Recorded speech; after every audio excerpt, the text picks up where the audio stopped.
सामईन कराम, आप सुन रही हैं एक दिलचस्प उर्दू कहानी जिसका नाम है कलंदर ज़ात। ये इस सिलसिले की किस्त नंबर 9 है। मुझे उम्मीद है आपको मेरी ये काविश पसंद आ रही होगी। आपने अगर अभी तक मेरा चैनल कहानी घर सब्सक्राइब नहीं किया तो अभी मेरे चैनल को सब्सक्राइब करके बेल नोटिफिकेशन ऑन कर लीजिए ताकि आने वाली हर नई कहानी की इत्तला बर वक्त आप तक पहुंच सके। तुम तो दीवानों जैसी बातें कर रहे हो मेरे पुत्र। निहत्थे लोग क्या जंग लड़ेंगे। इन गरीबों की तो रोटी पूरी नहीं होती। उस बुजुर्ग ने तंजिया अंदाज में कहा तो मैंने उसी लहजे में जवाब दिया। यही तो मैं आप लोगों को समझाने की कोशिश कर रहा हूँ। इस रोटी का हसूल किन लोगों ने तंग किया हुआ है। वसाइल पर कब्जा किए उन लोगों के कुत्ते बेहतरीन रातब खाते हैं और यहाँ आम आदमी रोटी से भी तंग है। ये इलेक्शन के दिनों में अपना दीदार करवा कर आपसे वोट ले जाते हैं। रोटी उन्होंने नहीं, आप लोगों ने खुद अपने लिए तंग की हुई है। खैर, मेरा आप लोगों से जो सवाल है उसका जवाब क्या है। तुम्हारा सवाल गलत नहीं, मगर तुम क्या समझते हो कि हम क्या करें। दूसरे बुजुर्ग ने खासे दर्दमंदाना लहजे में कहा। मेरे पास बड़े हल हैं, लेकिन उस पर सोच विचार करने की जहमत मैंने आपको इसी वास्ते दी है कि अगर आप कुछ नहीं करेंगे तो मजबूरन हमें खुद करना पड़ेगा। मैं यूं ही कीड़े मकोड़ों की तरह मरना नहीं चाहता। यहाँ सब गांव वाले मौजूद हैं, पूछें इनसे। मैंने वहां पर मौजूद गांव के लोगों की तरफ देखते हुए कहा। तभी कई जोशीले नौजवानों ने मेरी हाँ में हाँ मिलाई तो एक शोर बरपा हो गया। हर कोई अपनी कहे चला जा रहा था। सो उस बुजुर्ग ने सबको खामोश करवाते हुए पूछा, ये तुमने ठीक बात कही कि हमें सोच विचार करना चाहिए। सोचते हैं इस मुश्किल से कैसे निकलना है। इस पर भी सोचते हैं, क्या तुम नहीं जानते हो कि ये कितना मुश्किल काम है। मैंने तो अपनी बात कह दी, अब आप जाने और आपका काम। मैंने गोया बात खत्म करते हुए कहा, तभी लोग अपने अपने तौर पर तबसरा आराई करने लगे। हर बंदा अंदर से भरा हुआ था। वो अपना इजहार चाहता था लेकिन खौफ के बाइस बात नहीं कर सकता था। यहाँ उन्हें इजहार का मौका मिला तो उनके अंदर की नफरत जाहिर हो रही थी। वो सभी तंग थे और खौफ महसूस कर रहे थे। उनका ख्याल था कि वो महफूज नहीं है। मैं खामोश बैठा सुनता रहा। इस दौरान शाका मेरे करीब हुआ और कान के पास बोला, अब चल, जो काम होना था वो हो गया है। मैं चंद लम्हे बैठा रहा, फिर उठकर उन बुजुर्गों को मुखातिब करते हुए कहा, आप हमारे बुजुर्ग हैं, हमारे लिए बहुत ही मोहतरम हैं। मैं जानता हूं कि ये इतना आसान काम नहीं। हम सब इस पर सोचें और कोई लाया अमल बनाएं। हम चंद दिन बाद फिर यहाँ इकट्ठे होंगे। बड़े एहतराम के साथ मैं आपसे यही अर्ज करना चाहता हूँ कि सिर्फ इतना जहन में रखें, इन सरदारों की सरदारी इलाके पर हाकमियत सिर्फ हमारी वजह से है। अब मैं चलता हूँ। ठीक है, एक बुजुर्ग ने कहा तो मैं लोगों में से बाहर निकल आया। कुछ फासले पर छाका चंद दोस्तों के साथ खड़ा था। मैं उनके करीब पहुंचा तो छाके ने बाइक सीधी की। मैं उसके पीछे बैठ गया तो वो चल पड़ा। जरा सा आगे जाकर उसने बड़ी गर्मजोशी से कहा, रंधावे ने बड़ा काम दिखा दिया है यार। क्या? मैंने तजस्सुस से पूछा तो वो तेजी से बोला, वो मलिक सजाद आ गया है और पता है कहाँ आके ठहरा है। ओए सीधी बात कर, मैंने उकताहट में कुछ ना समझते हुए कहा। बात यूं है प्यारे कि आज शाम मलिक सज्जाद उन सरदारों के पास आ गया है। उसके साथ काफी सारे बंदे भी हैं, यूं समझो फौज ही लेकर आया है। लेकिन रंधावे ने उनके 4 बंदे फड़का दिए हैं पुलिस मुकाबले में। वो सभी इश्तेहारी थे। ओ वाह, मेरे मुंह से बेसाख्ता निकल गया। लगता है रंधावा यारी निभाएगा। कहाँ हुआ है ये पुलिस मुकाबला? हुआ यूं कि मलिक सज्जाद के आगे पीछे बंदे थे। अब वो कोई अमन का पैगाम लेकर थोड़ा ही आया था। रंधावा उन लोगों के इंतजार में था। एक टोली मिल गई, उन्होंने पकड़ ली, बस हो गया मुकाबला। इसका मतलब है अब थाने में अच्छी खासी गहमा गहमी होगी, मैंने सोचते हुए कहा। और सरदारों का क्या हाल होगा? छाके ने गंभीर लहजे में कहा। अब ऐसे कर, मुझे घर पर उतार कर सारे दोस्तों को इकट्ठा कर। दिलबर को भी ले और भेदे के पास डेरे पर चला जा। मैं भी वहीं आता हूँ। आज रात बहुत मोहतात रहना होगा। समझो हमें शिकार करना है या फिर हम शिकार हो जाएंगे। मैं समझता हूँ ऐसा ही कुछ होगा, छाके ने कहा और बाइक तेज कर दी। वो मुझे मेरे घर के गेट पर उतार कर चला गया। मैं घर में दाखिल हुआ तो सामने दालान में अम्मा जाए नमाज बिछाए नमाज पढ़ रही थी। उस दिन पहली बार मुझे एहसास हुआ कि मेरी माँ कितनी बहादुर है। अकेली इतने बड़े घर में रहती है, उसे पूरी तरह एहसास है कि मैं मौत के चुंगल में हूँ, लेकिन फिर भी नहीं घबराती। अगर परेशान होती भी होगी तो इसका इजहार नहीं करती थी। हमेशा मेरी माँ ने मुझे हौसला ही दिया था, कभी वक्त और हालात से डराया नहीं था। मैं करीब पड़ी चारपाई पर चुपके से बैठ गया और गौर से माँ को देखने लगा। कितनी बहादुर और पुरअज़म थी मेरी माँ, जिसने अपने सीने में इंतकाम की आग नहीं बुझने दी थी, और मैंने दूध के साथ उस आग की हिद्दत को भी अपने अंदर उतार लिया था। मैं इन्हीं सोचों में खोया हुआ था कि मेरी माँ ने सलाम फेरा, फिर मुझे देखकर इशारे से अपने करीब बुलाया। मैं उनके पास जा बैठा तो मेरे सर पर फूंक मारी, जैसे उसने मुझे दुआओं के हिसार में ले लिया हो। खाना खाएगा? माँ ने पूछा। नहीं अम्मा, भूख नहीं है। तुम नमाज पढ़ो। मैं बस कुछ देर के लिए आया था, अभी जा रहा हूँ। मैंने तेजी से कहा तो अम्मा ने गौर से मेरी तरफ देखा और बोली, अपना ख्याल रखना पुत्र। ये कहकर वो बकिया नमाज के लिए उठ गईं और मैं ऊपर छत पर चला गया। मुझे वहां से कुछ असला और रकम लेनी थी। तकरीबन 1 घंटे के बाद मैं घर से अपनी बाइक पर निकला और डेरे की तरफ चल दिया। चांद की रोशनी कुछ ज्यादा थी या फिर मुझे लग रही थी। दूर दूर से भी ह्योले साफ दिखाई दे रहे थे। मैं गांव की गलियों से निकलता चला गया और बड़ी सड़क पर आ गया। मैं अकेला था और मुझे मालूम था कि मलिक सज्जाद इस वक्त मुझे तलाश करने के लिए अपने बंदे भेज चुका होगा। अगर वो अब तक मुझे तलाश नहीं कर सके हैं तो रंधावे ने उन्हें थाने ही में मसरूफ रखा होगा। इस वक्त कौन क्या कर रहा है, मुझे कुछ खबर नहीं थी। ना जाने क्यों मेरे जहन में ये बात अटकी हुई थी कि किसी न किसी तरह पीरजादा वकास से राब्ता हो जाए तो फिर जो मैं चाहता हूँ वो ही हो जाएगा। मैं डेरे पर पहुंचा तो छाके के साथ दिलबर और उसके कई सारे साथी थे। वो मेरे ही मुंतजिर थे। मेरे बैठते ही बातें शुरू हो गईं। तभी मैंने पूछा, यार, हम यहाँ बैठे रहेंगे, इर्द गिर्द की खबर हमें कैसे मिलेगी? मैं और दिलबर अभी यही बातें कर रहे थे। अभी हम यहाँ हैं और उन लोगों का पता नहीं वो क्या कर रहे हैं और किधर हैं। छाके ने काफी हद तक तशवीश से कहा तो मैंने मुस्कुराते हुए पूछा, कौन लोग? वही मलिक सज्जाद के लोग, उसने जवाब दिया। उनके लिए तो रंधावा ही काफी है, अगर एक सवाल का जवाब मिल जाए तो फिर। मैंने कहते हुए जानबूझकर फिक्रा अधूरा छोड़ दिया। वो क्या? छाके और दिलबर ने एक साथ बेसाख्ता पूछा तो मैंने कहा, इस वक्त पीरजादों की क्या कैफियत है? वो क्या कर रहे हैं? उनकी तरफ से खामोशी समझ में नहीं आ रही। मेरा नहीं ख्याल कि वो खामोश होंगे, दिलबर ने तेजी से कहा। ये महज ख्याल ही है ना, तस्दीक तो नहीं, मैंने कहा। तो ये कैसे होगा? उसने मायूसाना लहजे में पूछा तो मैंने तसल्ली देने वाले अंदाज में कहा, अगर एक बार रंधावे से मुलाकात हो जाए ना तो बहुत कुछ सामने आ जाएगा, क्योंकि वो दाई है पूरे इलाके की। कौन सा मुजरिम कहाँ है उसे सब मालूम होता है। तो चल, निकल चलते हैं, मिल लेते हैं उससे, ये कौन सी बड़ी बात है? दिलबर ने तेजी से कहा। वो खासा बेताब दिखाई दे रहा था। ओए, मिलना क्या है उससे? अच्छू करे आने वाले से फोन, शाके ने कहा तो मैंने टोक दिया। नहीं, ये हम बड़ी गलती करते रहे हैं। वो अगर हमें सारी बात बता सकता है तो दूसरों को भी सब कुछ कह सकता है। तू ऐसा कर, यहाँ सब संभाल ले, बल्कि गांव में बंदे छोड़ ताकि मालूमात मिलती रहे। मैं और दिलबर जाते हैं, मैंने कहा तो वो फौरन उठ गया। फिर तेजी से बहुत कुछ तय किया और हम दोनों बाइक पर निकल खड़े हुए। ये हमारी खुशकिस्मती थी कि वो हमें थाने में मिल जाता।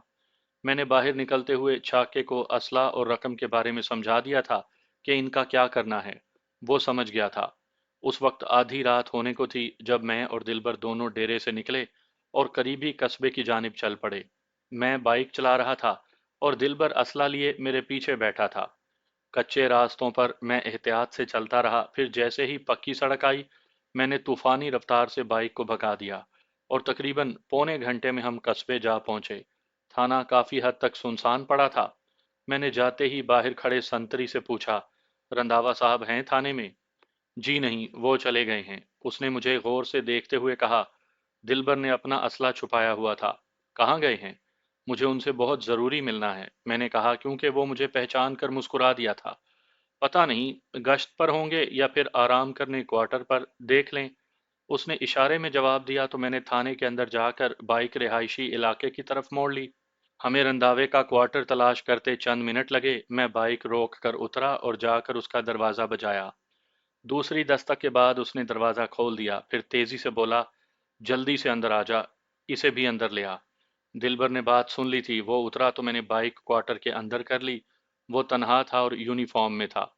आपको कैसे पता रंधावा साहब कि मैं ही हूँ? और कोई भी तो हो सकता था।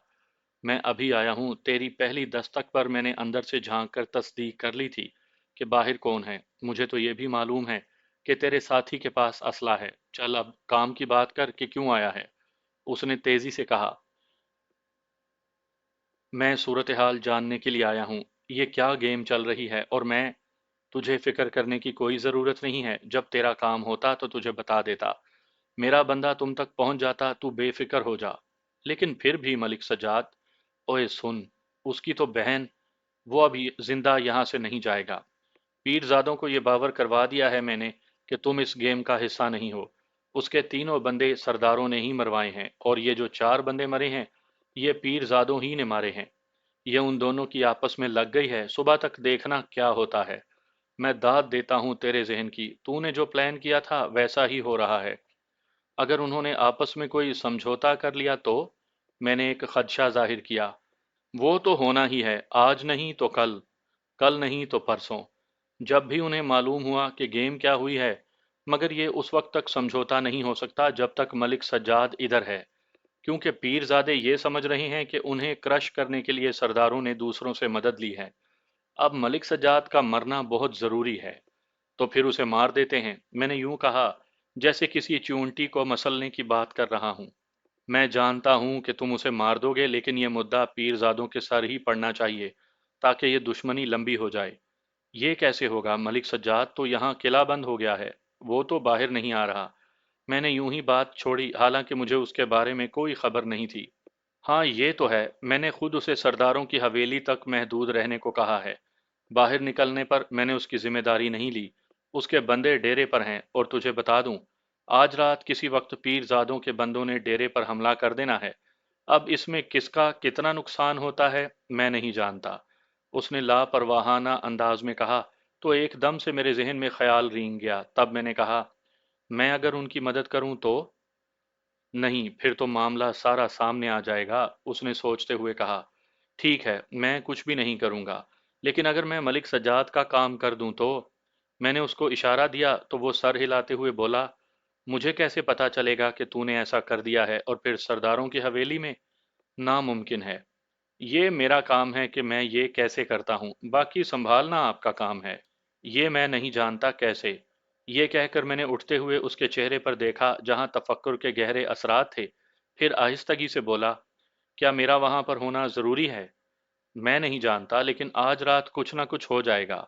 मैंने उसकी आंखों में देखते हुए कहा तो वो एकदम से बोला, ठीक है, अब जो होगा देखा जाएगा। तू कर अपना काम, मैं देख लूंगा। वो इस्तरारी अंदाज में उठते हुए बोला।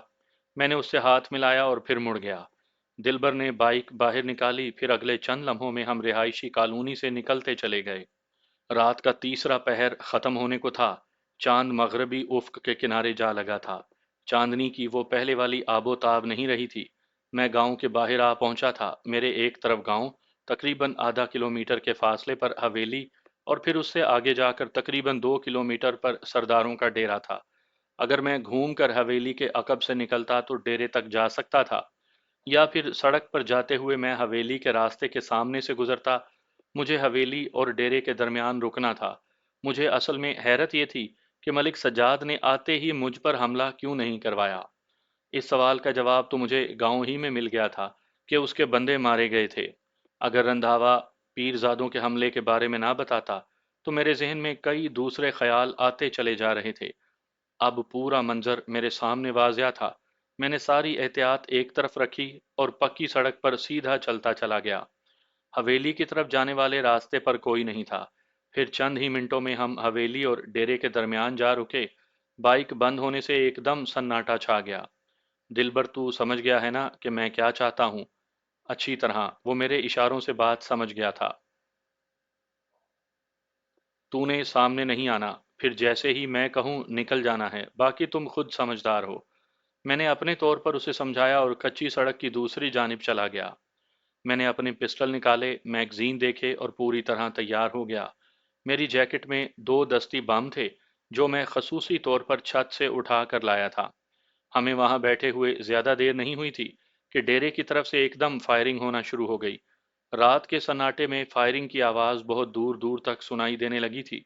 मैं अपनी जगह पर जमा रहा। किस तरफ से कितनी गोलियां चलीं, ये तो नहीं कहा जा सकता था, लेकिन तकरीबन 30 मिनट तक ये फायरिंग होती रही। फिर एकदम से खामोशी छा गई। तकरीबन 5 मिनट के बाद इक्का दुक्का फायर की आवाज आने लगी। मैंने उस तरफ तवज्जो नहीं दी, बल्कि अब मैं हवेली के अकब में उस रास्ते को देख रहा था जो डेरे और हवेली के दरमियान इंतहाई मुख्तसर रास्ता था। मुझे पूरा यकीन था कि वहां से मलिक सज्जाद जरूर बाहर निकलेगा, क्योंकि मैं सरदारों की फितरत से वाकिफ था। उनमें से किसी ने नहीं निकलना था। मलिक सज्जाद तो आया ही मुझे ख़त्म करने के लिए था। लम्हा लम्हा मुझ पर भारी हो रहा था। अचानक गेट खुला और उसमें से हाईएस्ट डाला बरामद हुआ। उसके पीछे एक और बड़ी फोर व्हील जीप थी। दोनों तेजी से आगे बढ़ीं और लम्हा ब लम्हा आगे आने लगीं। दिलबर बाइक समेत दूसरी सिमत छुप चुका था और मैं पूरी तरह तैयार था। मैंने दोनों पिस्टल निकाल लिए और फोर व्हील जीप की रोशनी में आगे वाली गाड़ी के पीछे टायर का निशाना लिया। जैसे ही वो रेंज में आया, मैंने फायर दाग दिया। एक धमाका हुआ और टायर फट गया। मैंने इंतजार नहीं किया, दूसरी गाड़ी के टायरों का निशाना लिया। यके बाद दीगरे दो धमाके हुए। गाड़ियां हिचकोले खाती हुई रुक गईं। उनकी हेडलाइट्स जलती रहीं। यही उनसे बहुत बड़ी गलती हो गई थी। उनकी तरफ से अंधाधुंध फायरिंग शुरू हो गई। मैं एक पेड़ के पीछे था, फौरन ऊपर चढ़ गया। मिलगुजी रोशनी में उनके ह्योले दिखाई दे रहे थे। मैं एक दो शाखे पर जमकर बैठ गया और फिर ताक कर एक एक को मारने लगा। उन्हें अब तक मेरी पोजीशन का अंदाजा इसलिए नहीं हो पा रहा था कि वो फायर होने की सिमत का तायुन ही नहीं कर पा रहे थे, और मैंने इन्हीं चंद लम्हों का फायदा उठाना था। यहाँ पर दिलबर ने बहुत समझदारी से काम लिया। उसने दूसरी तरफ से अचानक दो फायर किए और अपनी जगह तब्दील कर ली। वो उलझन का शिकार हो गए। अचानक उनकी तरफ से फायरिंग होना बंद हो गई। अब मेरे लिए यहाँ टिके रहना बहुत खतरनाक था। मैं तेजी से उतरा और जमीन के साथ लग कर साकित हो गया। चंद लम्हे यूं ही पड़ा रहने के बायस उनकी तरफ से हरकत हुई और फिर से अंधाधुंध फायरिंग होने लगी। तब मैंने एक बड़ा रिस्क लेने का सोच लिया। मैंने दस्ती बम की पिन खींची और फिर ताक कर बम उनकी तरफ फेंक दिया। चंद लम्हों के बाद ही एक धमाका हुआ। तेज चीखों के साथ ही लम्हा भर में एक और धमाका हो गया। आगे वाली फोर व्हील जीप फट गई थी। वहां तेज रोशनी हो गई। मोटा सा एक शख्स पूरी कुवत से भागा। ना जाने क्यों मेरे जहन में ये आया कि यही मलिक सज्जाद हो सकता है। मैं भी उसकी ताक में भागा।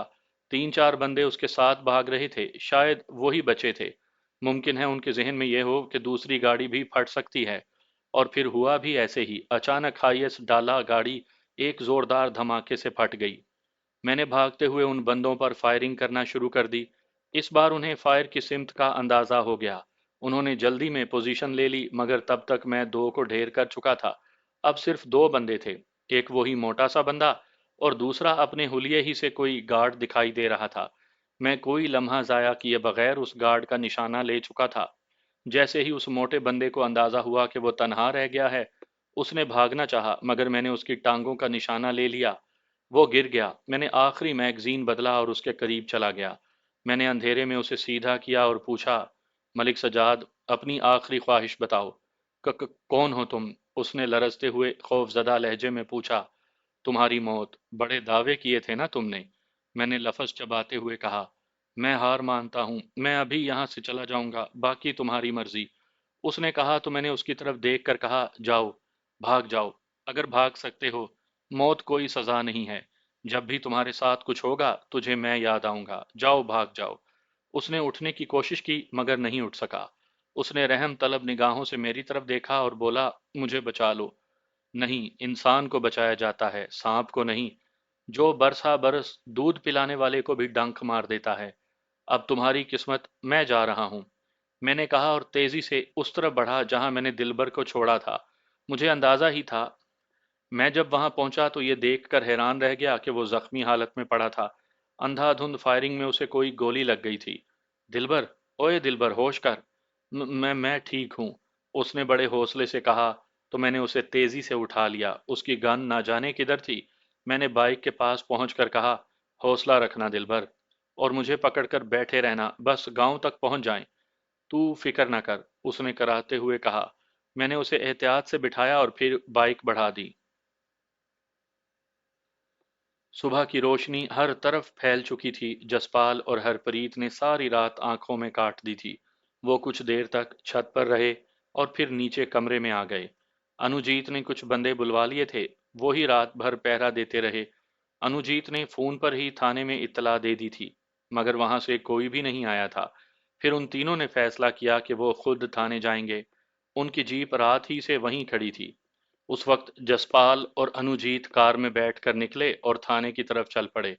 रास्ते में उन्होंने अपनी जीप को देखा, उसका अगला हिस्सा ही डिस्टर्ब हुआ था, बाकी सब ठीक था।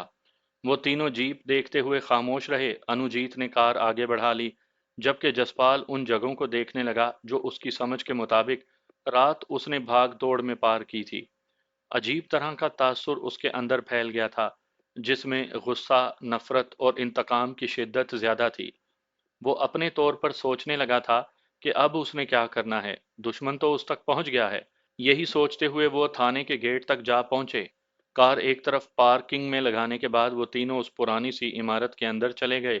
अनुजीत को मालूम था कि जिस पुलिस ऑफिसर से मिलना है वो कहाँ बैठता है। वो तीनों अर्दली की परवाह किए बगैर कमरे में चले गए। ये वही कमरा था जहां चंद दिन पहले जसपाल आया था, लेकिन अब वहां कुर्सी पर एक नया पुलिस ऑफिसर विराजमान था। वो एक स्मार्ट नौजवान था, शायद उसकी पहली तैनाती ही यहाँ हुई थी। उसने उन तीनों की तरफ गौर से देखा और उनके बैठने से पहले ही बोला, कौन हैं आप लोग और कैसे आना हुआ? आपका कसूर नहीं ऑफिसर, लगता है आपने पुलिस की नौकरी अभी ज्वाइन की है, जसपाल ने कहा और कुर्सी पर उसके सामने बैठ गया। तो वो दोनों भी इधर उधर कुर्सियों पर बैठ गए। मैं समझा नहीं, और ना ही आपने मेरे सवाल का जवाब दिया है, उस ऑफिसर ने उनकी तरफ देखते हुए कहा। रात भर आपको फोन करते रहे, लेकिन फोन सुन लेने के बाद भी कोई हमारी मदद को नहीं पहुंचा, जसपाल ने कदरे उखड़े हुए लहजे में कहा। रात? उसने सोचते हुए कहा, मुझे तो इसका इल्म नहीं। ये कहकर उसने अपनी मेज पर पड़ी घंटी बजाई, तो फौरन ही अर्दली आ गया। सतपाल को बुलाओ। यस सर, ये कहकर अर्दली वापस मुड़ गया। तो वो जसपाल की तरफ देखकर बोला, आप बताएं। तभी जसपाल ने इंतहाई इख्तसार के साथ रात वाले वाक़े के बारे में बताया। वो बड़े गौर से सुनता रहा। फिर जब जसपाल कह चुका, तो इसी दौरान सतपाल अंदर आ गया। ये वही शख्स था जिसने जसपाल को फॉर्म भरने के लिए दिया था। सतपाल ने सारी बात समझकर कहा, सर, रात थाने में एक बंदे के सिवा कोई दूसरा नहीं था। वो अकेला कहाँ जाता? लेकिन मुझे अब तक बताया नहीं। क्यों? मैं बताने ही वाला था जी, वो मिनमिनाते हुए बोला।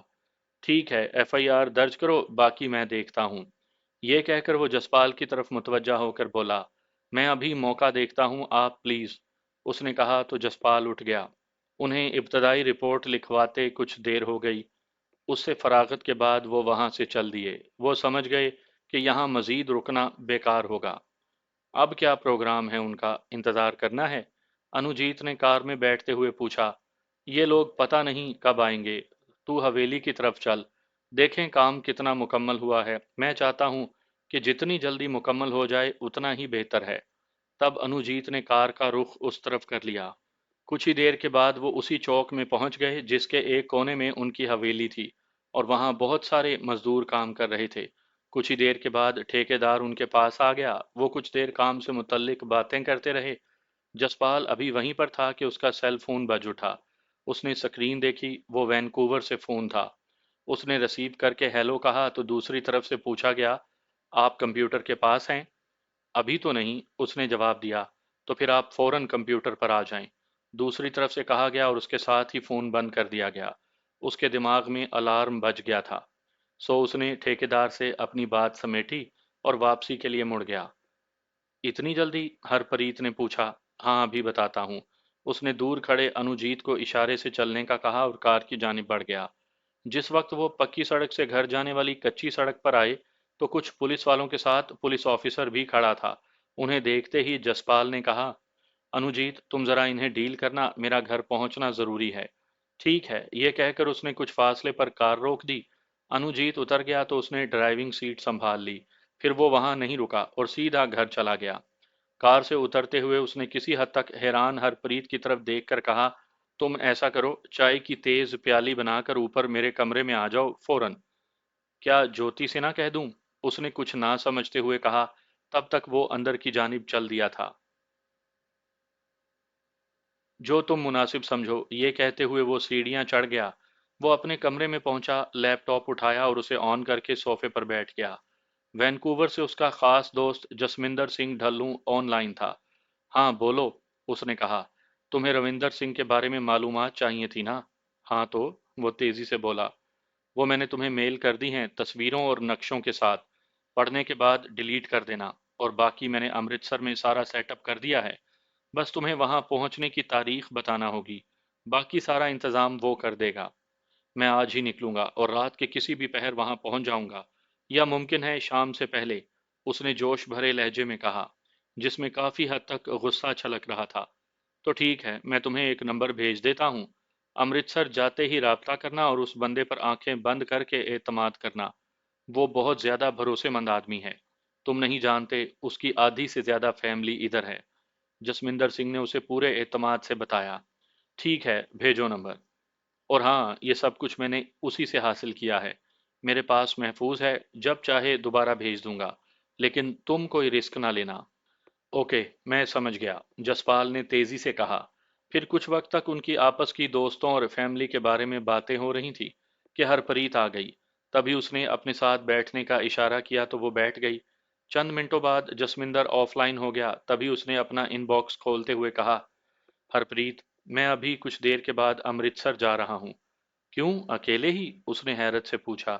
हाँ, अकेले ही। क्या तुम जाना चाहोगी मेरे साथ? और जहां तक क्यों का सवाल है तो वो मैं तुम्हें अभी बता देता हूँ। उस वक्त तक इनबॉक्स खुल गया था और एक मेल पर उसने क्लिक कर दिया। अगले ही लम्हे उसके सामने एक सफ़ा खुल गया, जिसमें तस्वीरों के साथ रविंदर सिंह के बारे में तफसीलात बताई गई थीं। ओ ये क्या? हरप्रीत के मुंह से बेसाख्ता निकला। जान गई हो मैं अमृतसर क्यों जा रहा हूँ? ये भी तो देखो जसी, इतना प्रोटोकॉल, इतने बॉडीगार्ड और ये महलनुमा घर, ये तुम सब अकेले कैसे करोगे? वाहे गुरु पर भरोसा रखो हरप्रीत, सब होगा, यही तो करने आया हूं मैं। उसने उन तस्वीरों को गौर से देखते हुए कहा। उसकी पूरी तवज्जो स्क्रीन पर थी और उसमें दी गई मालूमात को जहन नशीन कर रहा था। तो फिर जसी, मैं तुम्हारे साथ जाऊंगी, अचानक हरप्रीत ने कहा तो वो चौंक गया। क्या कहा तुमने? वो किसी हद तक हैरत से बोला तो वो उसकी तरफ देखकर कदरे अफसोस भरे लहजे में बोली, मैंने किसी गैर जबान में तो बात नहीं की, मैंने वही कहा है जो तुमने समझा है। हरप्रीत, ये कोई बहस नहीं है और मैं किसी सैर पर नहीं जा रहा। ना जाने कैसे हालात होते हैं और मैं। उसने समझाना चाहा तो वो खड़े होते हुए बोली, मुझे ये बताओ जाना कब है, मैं अपने तौर पर तैयार हो जाऊं। ओके, लेकिन कुलजीत फूफो को तुमने खुद जवाब देना है, मैंने नहीं। उसने एकदम से कहा तो वो सुने बगैर कमरे से निकलती चली गई। जसपाल उसे जाते हुए देखता रहा, फिर स्क्रीन की तरफ मुतवज्जा हो गया। दोपहर ढलने वाली थी जब वो ऊगी पिंड से निकले। कुलजीत कौर ने उन्हें बड़ी दुआएं देकर विदा किया था। अनुजीत उन्हें जालंधर तक छोड़ने गया था। वहां से आगे वो बस के जरिए जाना चाहते थे। वो तीनों खामोश थे और उसी खामोशी में वो जालंधर जा पहुंचे। बस स्टैंड पर जब वो सामान उतार चुके तो जसपाल ने अनुजीत से बगलगीर होते हुए कहा, चल, अब तू जा, शाम होने से पहले पहले उगी वापस जा पहुंच जा। अपना और बेबे का बहुत ख्याल रखना। और तुम भी, अनुजीत ने गर्म जोशी से कहा और फिर हरप्रीत से मिला और गाड़ी में बैठकर वापस चला गया। अमृतसर जाने वाली बस तैयार थी। रात का पहला पहर खत्म होने को था जब वो अमृतसर पहुंच गए। रास्ते में ही उसने जसमिंदर के दिए हुए नंबर पर कॉल की थी। वहां से एक लड़की ने कॉल रिसीव की। वो उसे जानती थी और बस स्टैंड पर ही मिलने को कहा था। वो बस से उतरकर इर्द गिर्द निगाहें दौड़ा रहे थे कि जसपाल का सेल फोन बज उठा। उसने स्क्रीन पर वही नंबर देखा और कॉल रिसीव कर ली। तभी हेलो के जवाब में लड़की ने कहा, आपने स्याह पतलून पर नीली धार वाली शर्ट पहन रखी है ना? और साथ में कासनी रंग के। हाँ हाँ, उसने जवाब दिया। तो मैं आपके बिल्कुल सामने खड़ी हूँ, मैंने स्याह सूट पहना हुआ है, सफेद शर्ट पर टाई। मैंने देख लिया, जसपाल ने कहा और सामने कान के साथ फोन लगाए लड़की को हाथ से इशारा किया। वो उनकी तरफ बढ़ आई और फिर गर्म जोशी से हाथ मिलाते हुए शिस्ता अंग्रेजी में बोली, मैं किरणजीत कौर, आप मुझे किरण पुकार सकते हैं। अमृतसर में आपको खुशामदीद कहती हूँ। फिर हरप्रीत से हाथ मिलाकर बहुत प्यार से कहा, बहुत खूबसूरत हैं आप, आए चलें। ये कहते ही वो किसी रोबोट की मानिंद पलटी और फिर चलती चली गई। वो अपना सामान उठाकर कुछ फासले पर खड़ी फोर व्हील जीप में जा बैठे। ड्राइविंग सीट पर एक सेहतमंद नौजवान बैठा हुआ था, जिसका साफ रंग, तीखे नकूश, क्लीन शेव और चेहरे पर बला की संजीदगी थी। किरण और हरप्रीत पिछली नशिस्त पर बैठ गईं। जसपाल पैसेंजर सीट पर बैठ गया तो उसने हाथ बढ़ाते हुए कहा, कमलवीर सिंह हूँ, आप मेरे पास ही आए हैं। जसपाल ने हाथ मिलाते हुए कहा, मतलब आप मेज़बान हैं? जी, और किरण मुझसे भी बढ़कर आपकी मेज़बान साबित होगी। उसने धीमी मुस्कुराहट के साथ कहा, फिर बैक मिरर में हरप्रीत की तरफ देखकर बोला, आप हरप्रीत हैं ना? ये कहते हुए उसने गेयर लगा दिया। हाँ, क्या तुम मुझे जानते हो? उसने पूछा। अभी कुछ देर पहले जसविंदर ने बताया था। खैर, अच्छा है, मेरी और किरण की मौजूदगी में जसपाल को बोरियत नहीं होगी। उसने इशारे में कहा और फिर हल्का सा कहकहा लगाकर हंस दिया। फिर जसपाल से मुखातिब होकर बोला, वो सब कंप्यूटर से साफ कर दिया था ना? बिल्कुल। और हमने कब? वो कहना चाह रहा था कि कमलवीर ने कहा, ये बातें हम घर जाकर करेंगे, अभी तो आप अमृतसर को समझिए और इसे देखने की कोशिश करें, बड़ा ही तारीखी शहर है। क्या तुम नहीं समझते हो? जसपाल ने पूछा। मैं तो ना जाने कब का समझ चुका। अगर फकत मैंने ही समझना होता तो आपको यहाँ बुलाने की जरूरत क्या थी? उसके लहजे में गहरी संजीदगी थी। चलें, घर जाकर समझ लेते हैं, उसने कहा और खामोश हो गया। कमलवीर तेजी से जीप भगाए लिए जा रहा था। कुछ देर के बाद वो एक पोश इलाके में था। वहां जदीद तर्ज पर घर बने हुए थे। यूं दिखाई दे रहा था कि जैसे यहाँ अमीर तबके के लोग ही रिहाइश पजीर हैं। फिर एक मोड़ मुड़ने के बाद कमलवीर ने कहा, जसपाल, गौर से दाएं तरफ देखो, रविंदर सिंह के घर को पहचान लोगे ना? हाँ, वो रहा सामने। उसने एक घर पर निगाह टिकाते हुए कहा तो कमलवीर बोला, एक नज़र ही देख पाओगे, हमने यहाँ रुकना नहीं। ओके। ये कहकर वो खामोश हो गया, लेकिन उसके अंदर एक तूफान उठ खड़ा हुआ था। उसका दिल चाह रहा था कि अभी उतरे और दन दनाता हुआ अंदर घुस जाए। सामने ही कहीं रविंदर सिंह मिले और वो अपने पिस्टल की सारी गोलियां उसके भेजे में उतार दे। मगर ये महज ख्याल था। उसने अपना सर झटका और सामने देखने लगा। जसपाल जी, जो दिल चाहे करना, हम भी यही हैं और ये भी यहीं। कमलवीर ने उसके हाथ पर हाथ रखते हुए कहा। तब वो धीरे से मुस्कुरा दिया। इस पोश इलाके से निकलने के बाद कुछ देर के बाद वो एक ऐसे इलाके में जा पहुंचे जहां अभी इतनी आबादी नहीं थी। बड़े बड़े घर थे, लेकिन अभी कई जेरे तामीर थे।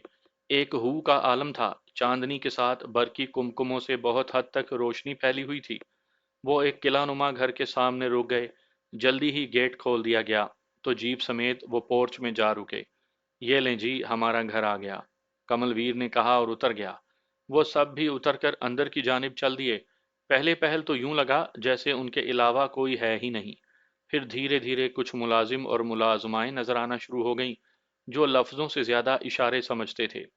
यहाँ किसी किस्म का भी तकल्लुफ नहीं, आप अपने कमरे से हो आएं, फिर डिनर करते हैं।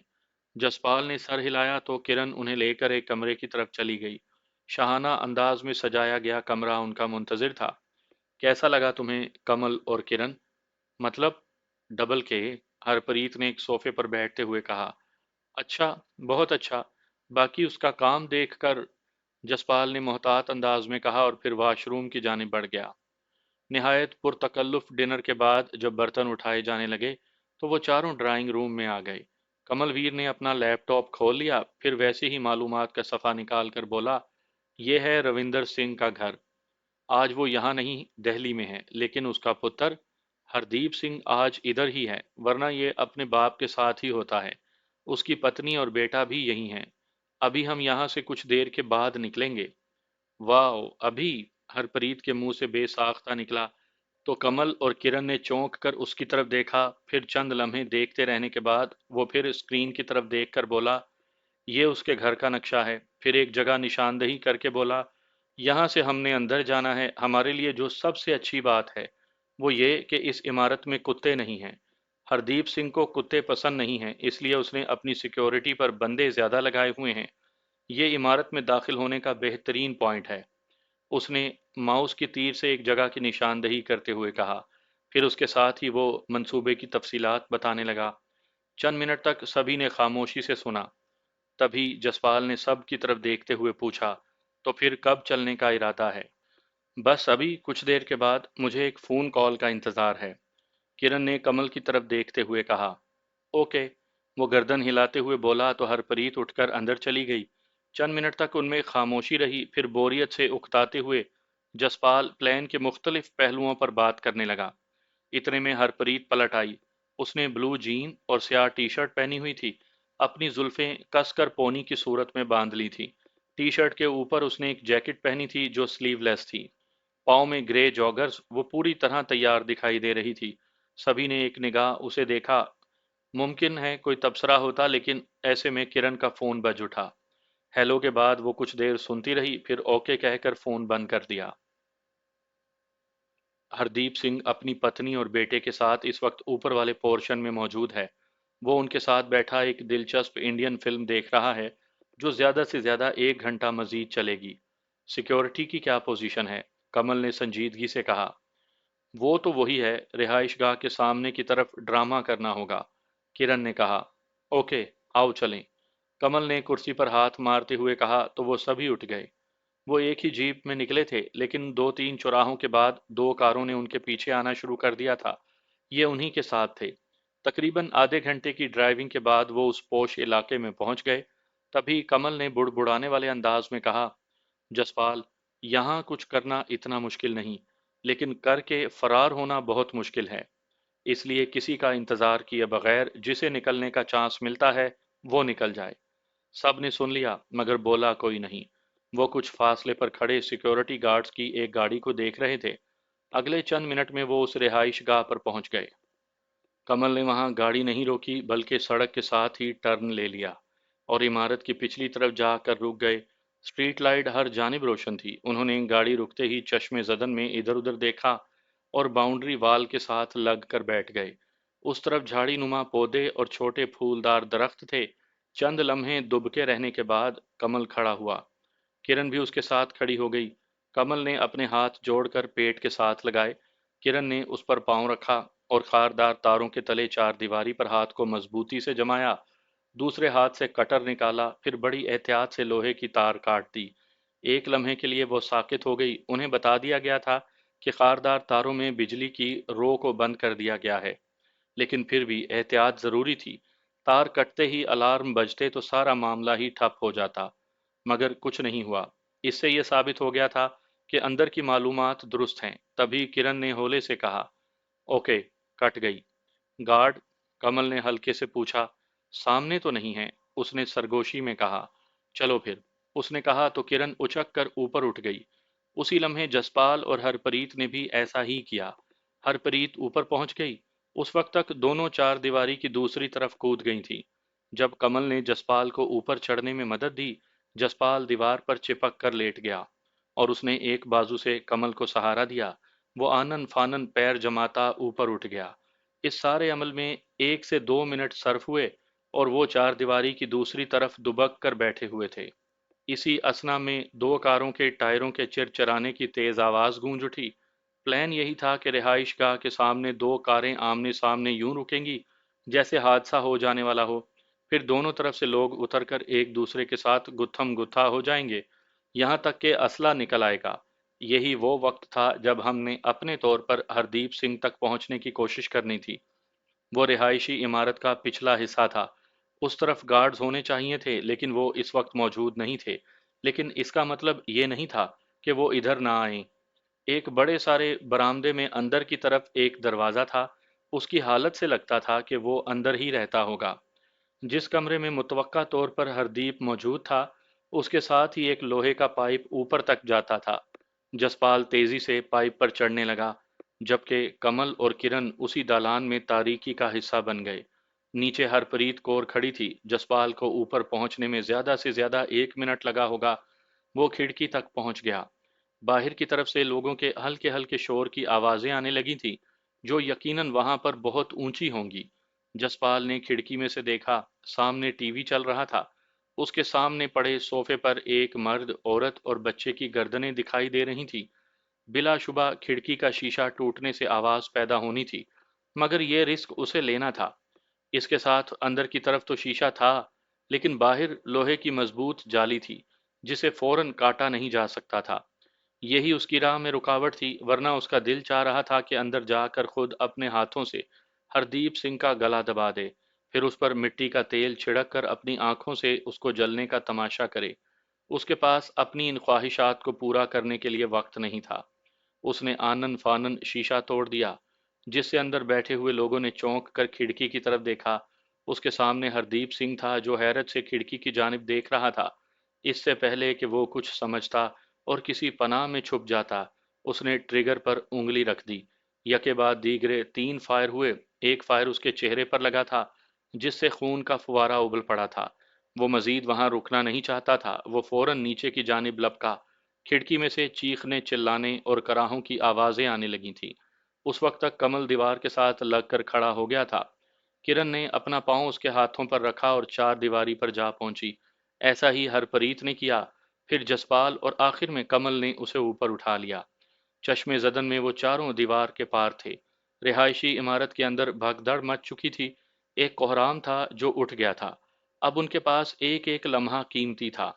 وہ چاروں تقریباً ایک ہی وقت میں بیٹھے تھے۔ چابی اگنیشن میں تھی۔ کمل نے سٹارٹ کے لیے چابی گھمائی۔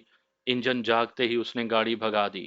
وہ اس پوش کالونی میں کا مین گیٹ بند ہو جانے سے پہلے وہاں سے نکل جانا چاہتا تھا،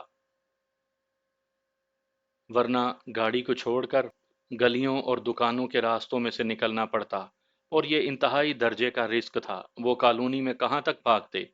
کرن، ہرپریت اور جسپال ہتھیار لیے بیٹھے ہوئی تھیں۔ وہ پکڑے جانے سے زیادہ لڑنا پسند کرتے تھے۔ 2-3 موڑ مڑنے کے بعد سامنے مین گیٹ تھا۔ کمل نے رفتار دھیمی کر لی۔ رہائشی کالونی کے اس گیٹ پر سیکیورٹی گارڈ بھی زیادہ تھے۔ جسپال ذرا سا بھی رسک نہیں لینا، اگر انہوں نے روکنے کی کوشش بھی کی تو اڑا دینا۔ کمل نے دانت بھینچتے ہوئے کہا۔ اس کی پوری توجہ ڈرائیونگ پر تھی۔ تبھی ان کی نگاہ گیٹ کے باہر والی طرف پڑی، جہاں ان کے پیچھے آنے والی کاروں کے لوگ کھڑے تھے۔ وہ کسی بھی ہنگامی صورتحال ہی کے لیے تھے۔ وہ لوگ اپنا ڈرامہ ختم کر کے کالونی سے باہر آ چکے تھے۔ اس وقت کالونی سے نکلنے والے مین گیٹ کا فاصلہ تقریباً 2 گز رہا ہوگا، جب ایک طرف بنے ہوئے سیکیورٹی گارڈ کے کیبن سے ایک شخص تیزی سے نکلا۔ اس کے کان کے ساتھ سیل فون لگا ہوا تھا۔ اس نے چیخ کر کہا، روکو، روکو، اس گاڑی کو روکو۔ کمل نے ایک دم سپیڈ بڑھا دی۔ اگلے ہی لمحے وہ گیٹ سے باہر تھے۔ جس وقت وہاں موجود گارڈز سمجھتے وہ گیٹ پار کر چکے تھے۔ جیپ کو انتہائی خطرناک انداز میں دائیں جانب موڑا تو فائرنگ کی آواز آئی۔ دونوں سیاہ کاریں چل پڑی تھیں۔